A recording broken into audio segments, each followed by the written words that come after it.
Hello student, in this lecture we will study specific heat of solid। तो सबसे पहले हम हीट कैपेसिटी से शुरू करते हैं। हीट कैपेसिटी को समझने के लिए मैंने एक ग्लास ऑफ वाटर लिया है। इस समय इसका टेम्परेचर 20 डिग्री सेल्सियस है। अगर मुझे इसका टेम्परेचर इंक्रीज़ करना है, मान लो मुझे इसका टेम्परेचर 20 डिग्री सेल्सियस से 30 डिग्री सेल्सियस तक लेके जाना है, तो मुझे क्या करना होगा? मुझे इसे हीट देनी होगी। अगर मुझे इसे इसका टेम्परेचर 50 डिग्री सेल्सियस बढ़ाना है या 70 डिग्री सेल्सियस इसका टेम्परेचर इंक्रीज़ करना है, तो मुझे और ज़्यादा अमाउंट ऑफ हीट देनी पड़ेगी। तो हीट कैपेसिटी क्या होती है? हीट कैपेसिटी, अगर हम इसका temperature unit degree Celsius increase करना चाहते हैं तो हमें कितनी अमाउंट ऑफ हीट देनी होगी, उसे हम हीट कैपेसिटी कहते हैं। तो इस समय 20 डिग्री सेल्सियस पर मुझे इसका टेम्परेचर 20 डिग्री सेल्सियस से 21 डिग्री सेल्सियस तक लेके जाने के लिए मुझे जितनी अमाउंट ऑफ हीट चाहिए उसे हीट कैपेसिटी कहेंगे। So heat capacity, it is the amount of heat required to raise the temperature of a body. In this case this is water. So body to raise its temperature through 1 degree Celsius और 1 degree Kelvin. तो यहाँ पर एक मैंने पानी का glass लिया है। अगर इसकी जगह मैं एक जग ऑफ वाटर लेता तो मुझे 1 डिग्री सेल्सियस टेम्परेचर इंक्रीज करने के लिए ज़्यादा अमाउंट ऑफ हीट देनी पड़ती। इसके जगह अगर मैं एक बकेट ऑफ वाटर लेता तो मुझे 1 डिग्री सेल्सियस इंक्रीज करने के लिए और भी ज़्यादा अमाउंट ऑफ हीट देनी पड़ती। इसका मतलब क्या है? पहले केस में जितनी मुझे हीट चाहिए थी उससे ज़्यादा मुझे सेकंड केस में हीट चाहिए। It means heat capacity second case में इंक्रीज हो गई। थर्ड केस में हीट कैपेसिटी और भी इंक्रीज हो गई। तीनों केसेस में है तो वाटर ही, लेकिन क्वांटिटी इंक्रीज करने के साथ साथ हीट कैपेसिटी इंक्रीज हो रही है। तो ऐसी प्रॉपर्टीज़ को हम क्या कहते हैं? उन्हें हम एक्सटेंसिव प्रॉपर्टीज़ कहते हैं। तो heat capacity, this is a extensive property. अब हीट कैपेसिटी के बाद अगली चीज़ है specific heat capacity. Specific heat capacity क्या है? जैसे कि नाम से ही पता चल रहा है, there is something specific about it. तो जो हमने पहला केस, जब हम हीट कैपेसिटी स्टडी कर रहे थे, इसमें हमने मास जैसे जैसे इंक्रीज कर रहे हैं वैसे वैसे हीट कैपेसिटी इंक्रीज हो रही है। तो स्पेसिफिक हीट कैपेसिटी में हम एक यूनिट मास ऑफ बॉडी की ही बात करते हैं। जैसे कि मैंने वहाँ पर वाटर लिया था, तो वाटर का अगर मैं मास फिक्स कर दूँ यानी कि 1 किलोग्राम, तो उस केस में जितनी अमाउंट ऑफ हीट मुझे चाहिए 1 डिग्री सेल्सियस टेम्परेचर इंक्रीज करने के लिए, उसे हम कहेंगे स्पेसिफिक हीट कैपेसिटी। तो स्पेसिफिक हीट कैपेसिटी में हमने मास को फिक्स कर दिया। तो स्पेसिफिक हीट कैपेसिटी, अब चाहे एक ग्लास ऑफ वाटर का लें या फिर एक जग ऑफ वाटर का लें या फिर एक बकेट ऑफ वाटर हो, अब तीनों ही केसेस में हम 1 किलोग्राम वाटर का टेम्परेचर इंक्रीज करने की बात करें तो ये तो सेम ही रहेगी तीनों ही केस में। तो ये एक इंटरनल प्रॉपर्टी है। तो इनकी डेफिनेशन क्या हुई?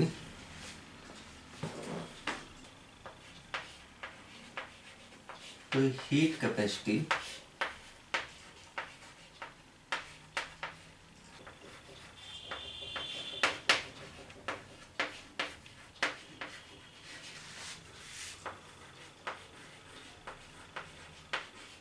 total amount of heat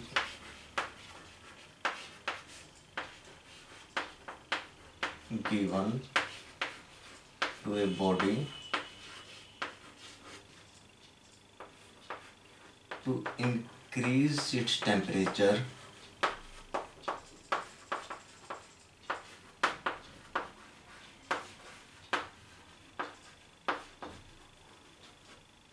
through 1 degree Celsius, 1 degree Celsius और 1 डिग्री केल्विन। हीट कैपेसिटी को हम कैपिटल सी से रिप्रेजेंट करते हैं। और स्पेसिफिक हीट कैपेसिटी क्या है?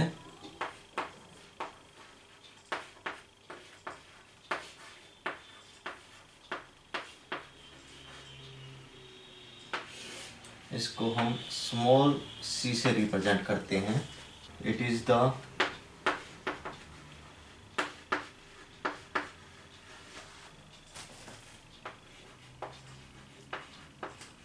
Total amount of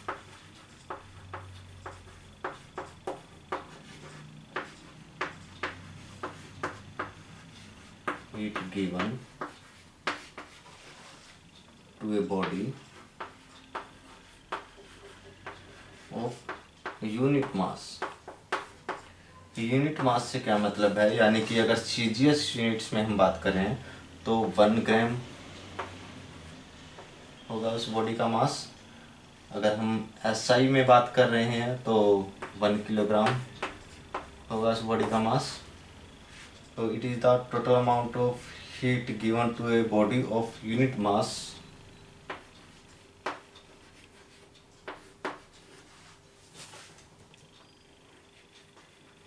to raise its temperature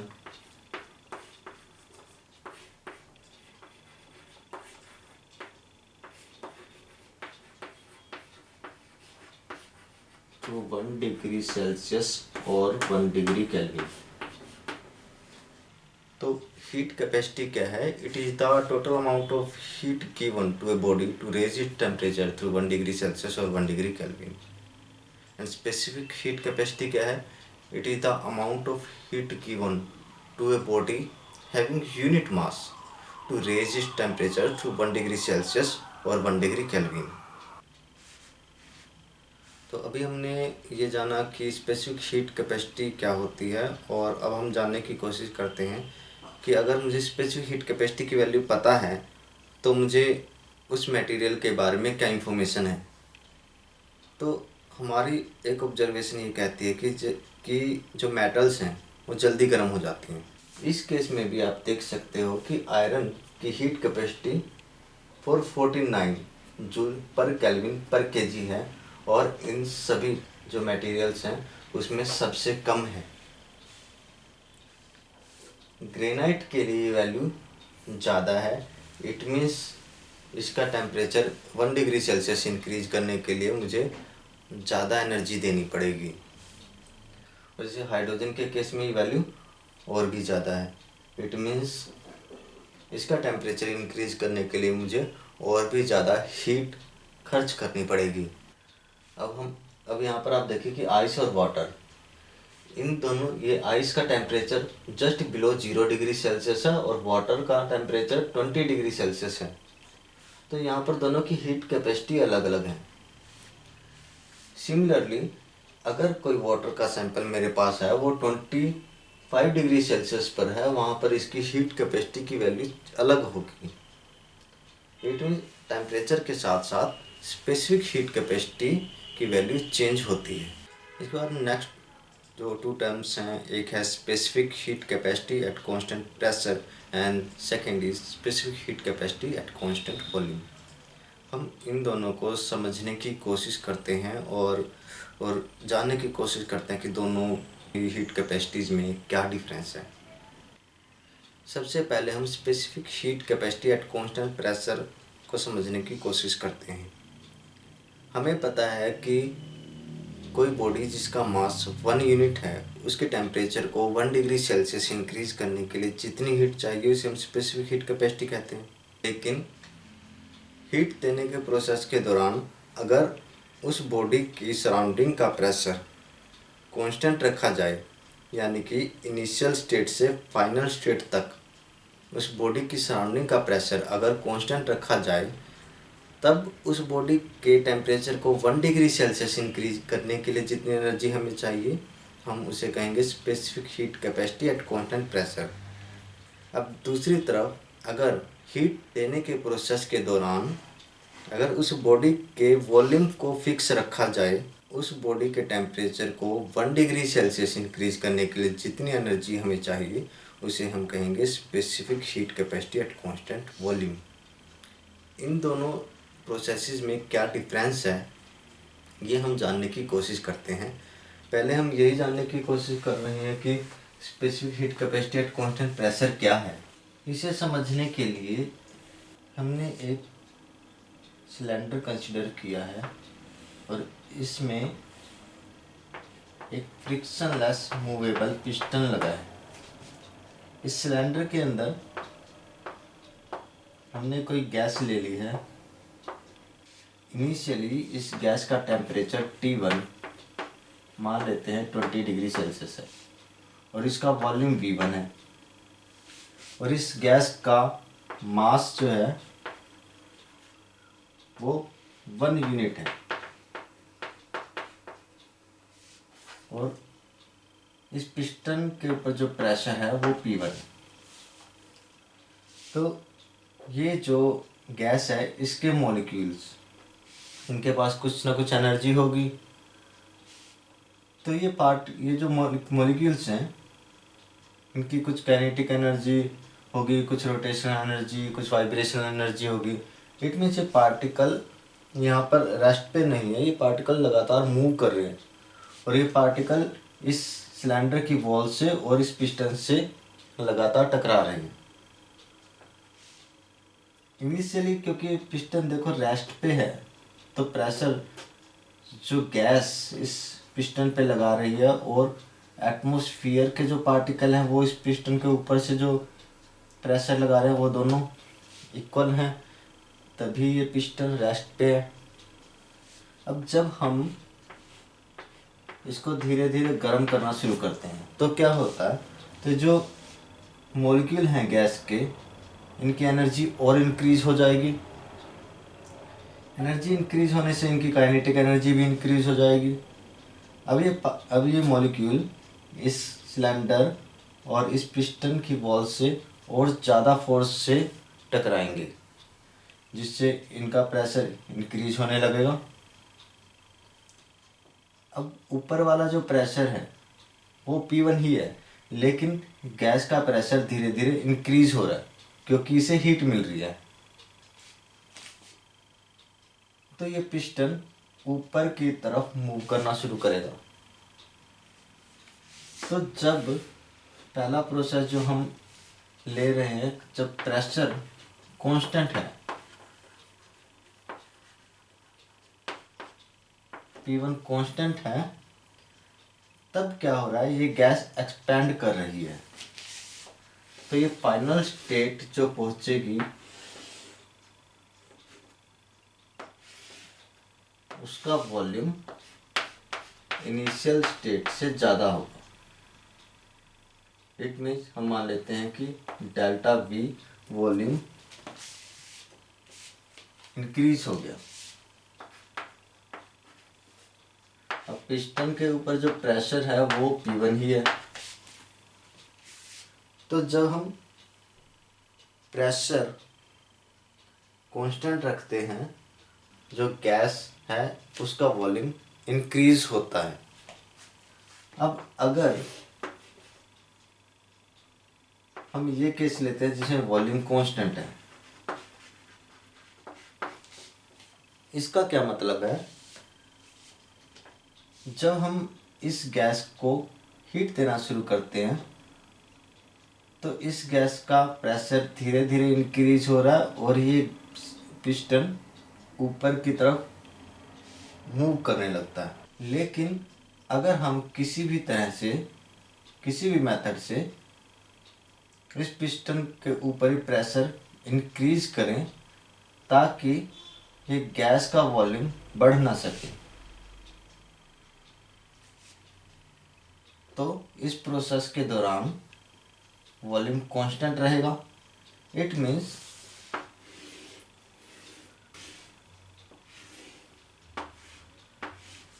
हमें इस सिस्टम की सराउंडिंग जो प्रेशर है उसे इंक्रीज करना पड़ेगा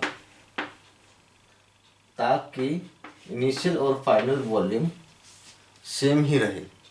तो इन दोनों केसेस में जो डिफरेंस है वो ये है कि पहले केस में वॉल्यूम चेंज हो रहा है, प्रेशर कांस्टेंट है, लेकिन सेकंड केस में जब हम वॉल्यूम कांस्टेंट रखने की कोशिश करते हैं तो हमें प्रेशर को इंक्रीज करना पड़ रहा है, यानी कि प्रेशर चेंज हो रहा है।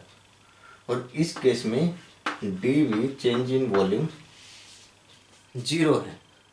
तो ये डिफरेंस है इन दोनों प्रोसेस में।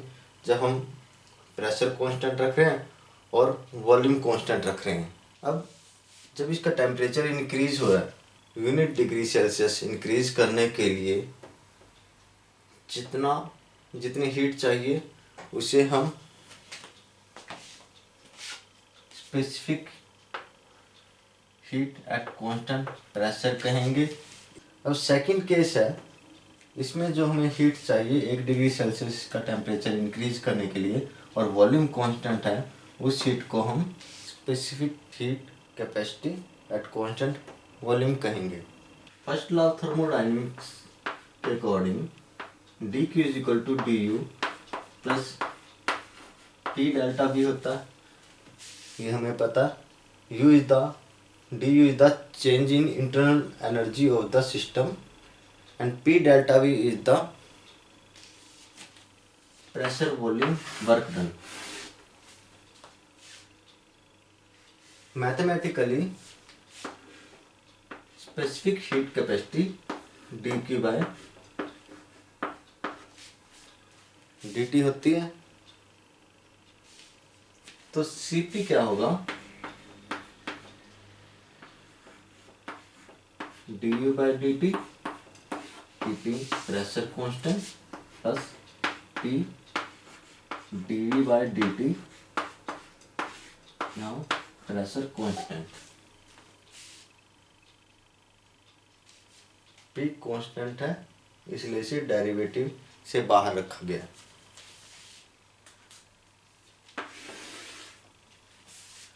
लेकिन इस केस में जब dV 0 है तो dq क्या हो जाएगा, du, और cv क्या हो जाएगा, dq by dt at constant volume is equal to du by dt, volume constant. Constant volume के केस में cv dv बाय dt है और कांस्टेंट प्रेशर के केस में Cp जो हमारी आई वो ये आई है।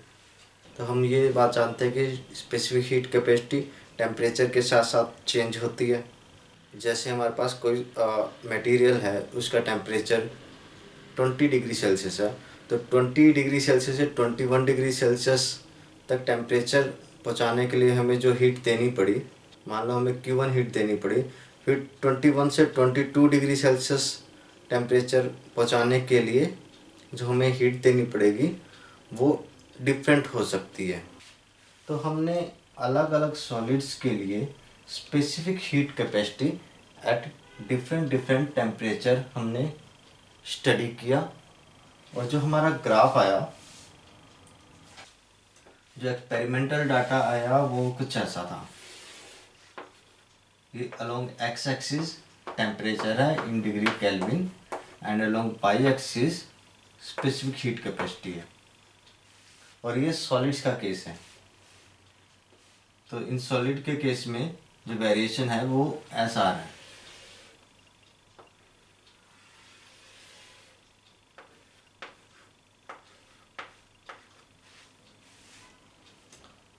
तो ये हमारा एक्सपेरिमेंटल डाटा है, हमें इस पूरी यूनिट में इसी को एक्सप्लेन करना है। पहले हम इसमें कुछ ऑब्जर्वेशन जो हम देख पा रहे हैं हम उसको एक्सप्लेन करने की कोशिश करते हैं। क्या ऑब्जर्वेशन है,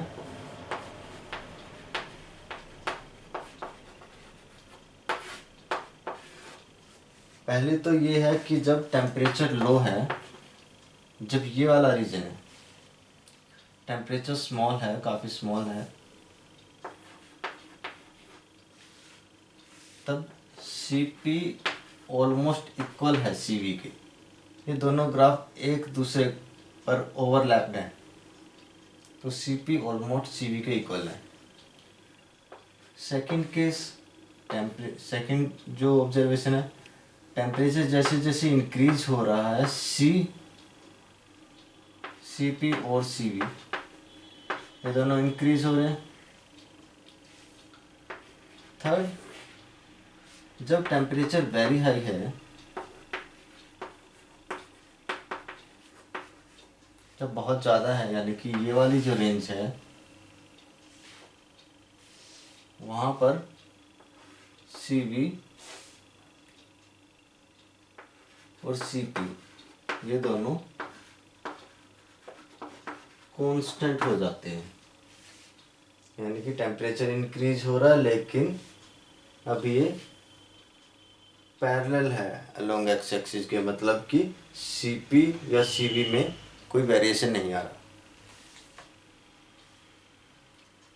तो इसे हम एक चौथी ऑब्जर्वेशन क्या है कि Cp is always greater than Cv।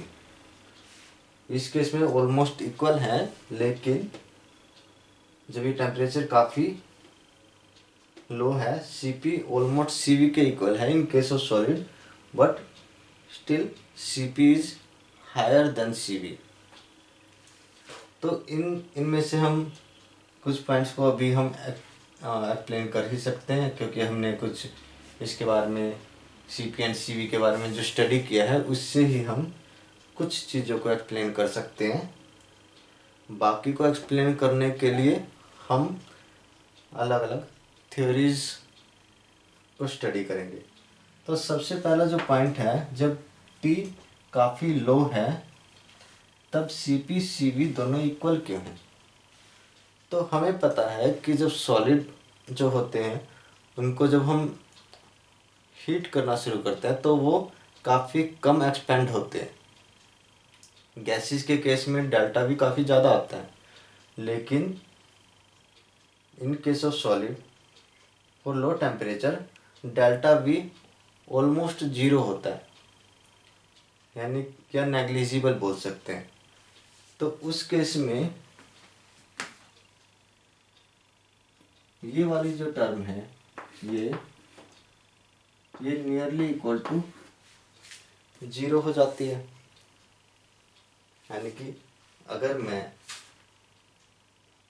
इस इक्वेशन में डेल्टा बी को जीरो रख दूं तो D Q by D T is equal to D U by D T, यानी कि Cv वाला केस ही आ जाएगा। या फिर कह सकते हैं कि सेकंड टर्म जीरो हो जाती है तो Cp ऑलमोस्ट Cv के इक्वल हो जाता है, यानी कि इस वाले केस में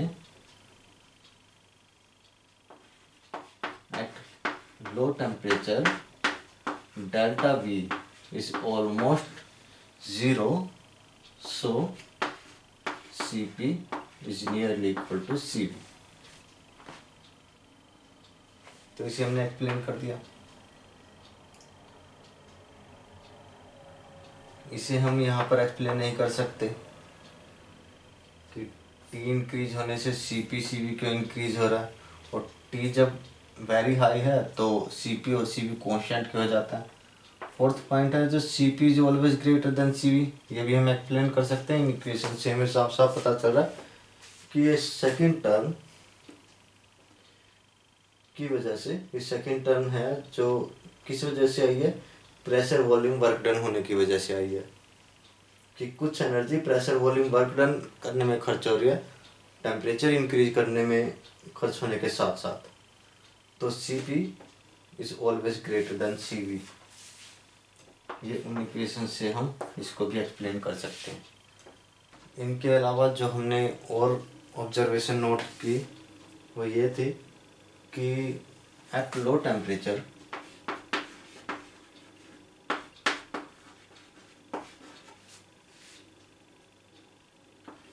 Cv is proportional to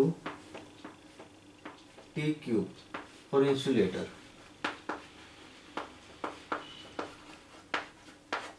and Cv is proportional to T for metals। यानी कि वैसे जो y is equal to X cube का ग्राफ कैसे होता है और y is equal to X का ग्राफ क्या आता है, ये आपको पता होगा कि ये ग्राफ कुछ ऐसे आता है, y और x। y is equal to X cube का ग्राफ ऐसे होता है, y is equal to X का ग्राफ ये होता है। तो जब टेम्परेचर कम है तो जो ये वेरिएशन यहाँ पर y=x³ का है, ये वाला वेरिएशन, इस छोटी सी रेंज में वेरिएशन जो है इंसुलेटर के केस में CV है वो T³ के प्रोपोर्शनल है, यानी कि ये वाला केस जो अभी बनाया ये इंसुलेटर का केस है। और अगर मेटल्स हैं तो ग्राफ कुछ ऐसा होगा, यानी कि इस रेंज में जब टेम्परेचर काफ़ी कम है तो ये वेरिएशन कुछ ऐसा होगा, और फिर ये ऐसे करके ऐसे जाएगा। तो ये जो रीजन है, ये छोटा सा रीजन है, ये वाला रीजन यहाँ से हमें पता चल रहा है कि CV वर्सेस T का वेरिएशन, ये मेटल का केस है।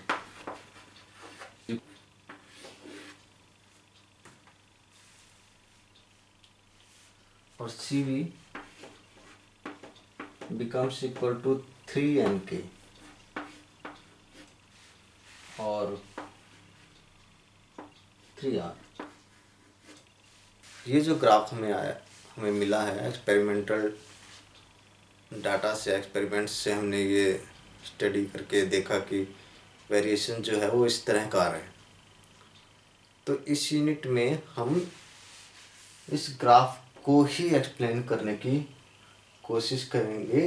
कुछ चीज़ें हमने एक्सप्लेन बताने की कोशिश की है, जो हमारी जो बेसिक नॉलेज थी उससे हमने इसे एक्सप्लेन कर दिया, लेकिन ये कंप्लीट वेरिएशन को बताने के लिए हमें कुछ मॉडल्स की ज़रूरत होगी, कुछ थ्योरीज की ज़रूरत होगी।